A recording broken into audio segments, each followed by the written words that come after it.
मराठी टेलिव्हिजनवरील सर्वात लोकप्रिय reality show big boss मराठीचा सीझन 6 लवकरच प्रेक्षकांच्या भेटीला येत आहे. नवे चेहरे, मोठा टास्क, जबरदस्त ड्रामा आणि अनपेक्षित ट्विस्टसह हा सीझन अधिकच धमाकेदार ठरणार आहे. नमस्कार, मी अश्लेषा कांबळे आणि आपण पाहत आहात ओन्ली मानिनी. आज मराठी आणि हिंदी सिनेसृष्टीचा सुपरस्टार अभिनेता रितेश देशमुख याचा आज वाढदिवस. इमोशनल ते कॉमेडी प्रत्येक भूमिकेत रितेशने स्वतःची वेगळी छाप सोडली आहे. वाढदिवसानिमित्त रितेशला एक खास गिफ्ट मिळालं आहे, ते म्हणजे बिग बॉस मराठीचा नवा प्रोमो सोशल मीडियावर तुफान व्हायरल होत आहे.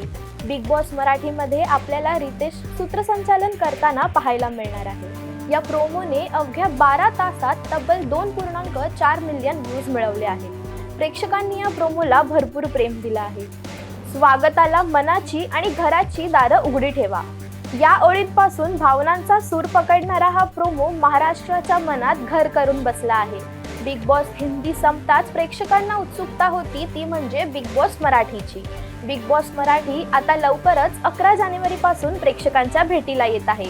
रितेश देशमुखचा हा होस्ट म्हणून असलेला कॉन्फिडेंट अंदाज, त्याची पॉझिटिव्ह एनर्जी आणि मराठी प्रेक्षकांसोबत असलेलं खास नातं यामुळेच बिग बॉस मराठीबद्दल उत्सुकता दिवसेंदिवस वाढत चालली आहे. तर सोशल मीडियावर चाहत्यांकडून शुभेच्छांचा वर्षाव होत आहे. अशाच मनोरंजन विश्वातील नवनवीन माहितींसाठी पाहत रहा ओन्ली मानिनी.